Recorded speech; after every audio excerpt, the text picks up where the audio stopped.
Assalamualaikum warahmatullahi wabarakatuh. Salam sejahtera bagi kita semua. Apa kabar kawan-kawan sekolah kader pengawas partisipatif? Saya berharap kawan-kawan dalam keadaan sehat, tetap semangat dalam mengikuti sekolah kader pengawas partisipatif ini. Bersama saya Marini dari Panwaslu Provinsi Aceh, kita akan mempelajari tentang materi pengawasan partisipatif dengan subtopik metode partisipatif Bawaslu. Mengapa metode partisipatif Bawaslu ini penting? Dikarenakan Bawaslu dalam menjalankan fungsi pengawasan pemilu tentu saja membutuhkan dukungan dari masyarakat luas. Harapannya penyelenggaraan pemilu berjalan langsung, umum, bebas, rahasia, jujur, adil, serta demokratis dapat dirasakan oleh seluruh masyarakat Indonesia.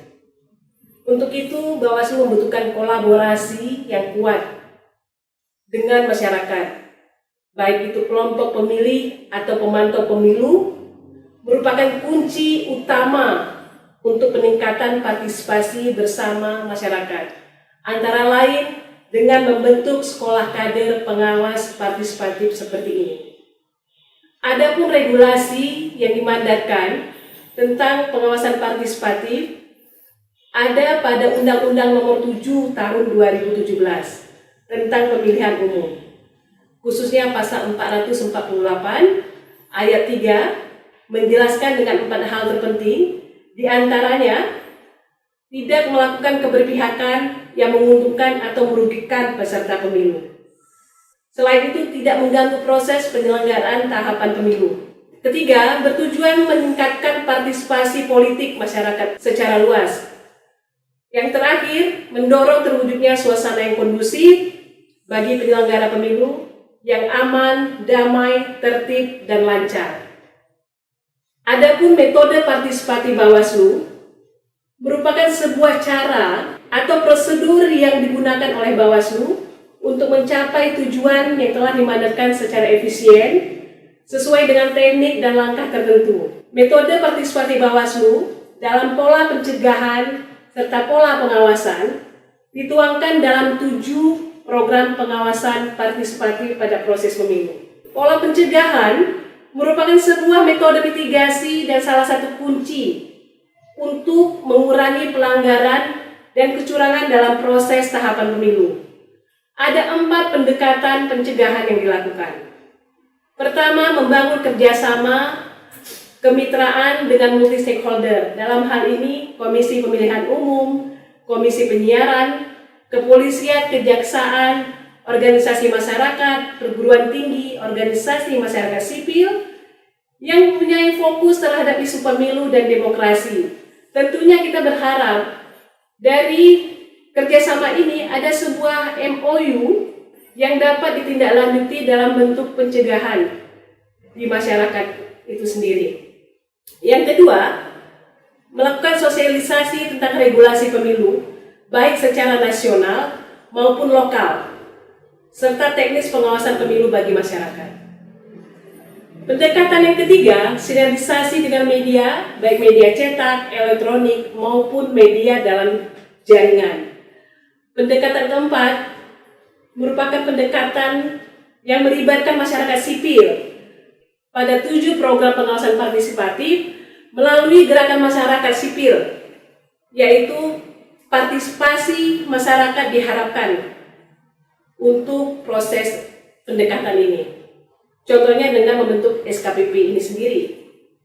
Adapun 7 pengawasan program partisipatif itu antara lain, pertama adalah Bawaslu. Ini merupakan aplikasi berbasis teknologi secara online di mana diharapkan masyarakat mampu memantau dan mengawasi dan melaporkan segala bentuk kecurangan serta pelanggaran selama tahapan proses pemilu berlangsung secara online.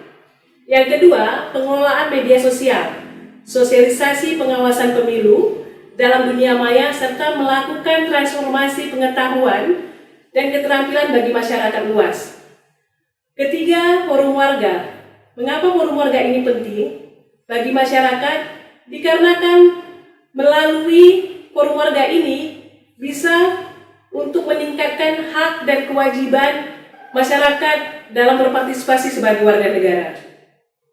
Di mana melalui tatap muka ini, masyarakat yang belum mengetahui hak-haknya serta kewajibannya menyadari bahwa pentingnya dalam melakukan partisipasi, keikutsertaan sebagai pengawas partisipatif di dalam penyelenggaraan pemilu ini.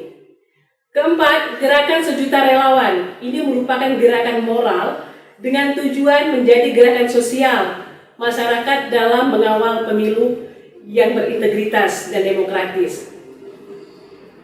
Kelima, Saka Adiaksa merupakan satuan karya pramuka, merupakan wadah kegiatan pengawalan pemilu untuk pemilih pemula, di mana pengetahuan keterampilan praktis pengawasan pemilu bagi anggota pramuka sangatlah penting. Ada 3 tujuan dari gerakan Saka Adiaksa dalam pemilu ini. Pertama, memperluas pengetahuan pengawasan pemilu kepada pemilih pemula. Yang kedua, mewujudkan calon aparatur pengawas pemilu. Ketiga, menciptakan aktor pengawas partisipatif. Keenam, kuliah kerja nyata tematik. Tematik pengawasan penyelenggaraan pemilu ini merupakan program pengabdian masyarakat, menjadi salah satu wadah terobosan bagi pihak perguruan tinggi dengan melibatkan mahasiswa strata 1. Tujuannya untuk meningkatkan peran mahasiswa secara luas dalam mengawal pelaksanaan penyelenggaraan pemilihan umum di Indonesia. Ketujuh, pojok pengawasan. Pojok pengawasan ini merupakan sarana penyediaan informasi bagi masyarakat tentang pengawasan pemilu untuk membangun pengetahuan dan meningkatkan informasi publik terkait pengawasan pemilu yang ada. Pojok pengawasan ini tentunya bukan saja berada di kantor Bawaslu, tetapi juga berada di kantor Bawaslu Provinsi maupun Kabupaten Kota. Pola pengawasan. Mengapa pengawasan penting dilaksanakan? Karena untuk mencegah terjadinya pelanggaran dan kecurangan selama proses tahapan pelaksanaan pemilu berlangsung. Adapun cara pengawasan yang dapat dilakukan oleh Bawaslu atau pengawas pemilu itu sendiri ada 2. Pertama, pengawasan langsung, yaitu peran aktif dari pengawas pemilu itu sendiri, di mana dalam mengawasi, pengawas pemilu berkewajiban untuk mengisi formulir laporan pengawasan baik secara online maupun secara offline sebagai informasi awal jika ada dugaan pelanggaran atau kecurangan pemilu. Yang kedua, pengawasan tidak langsung merupakan pengawasan pasif yang dilaksanakan atau dilakukan dengan melibatkan partisipasi masyarakat. Misalnya, masyarakat terlibat secara langsung melakukan pengawasan pada saat proses tahapan pemilu. Misalnya terlibat aktif sebagai pemantau, sebagai Saka Adiaksa, terlibat dalam forum warga, menjadi peserta dalam KKN tematik, partisipasi pada gerakan sejuta relawan, dan memantau serta mengawasi melalui media sosial.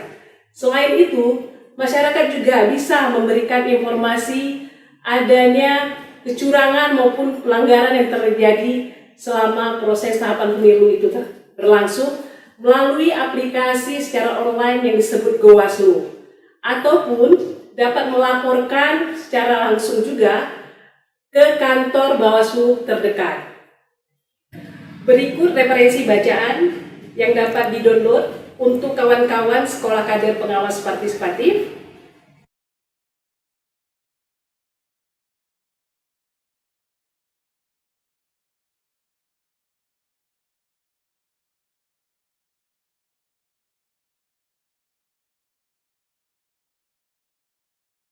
Untuk itu, terima kasih telah mendengarkan penjelasan singkat dari saya. Saya Marini mengucapkan terima kasih. Bersama rakyat awasi pemilu, bersama Bawaslu tegakkan keadilan pemilu.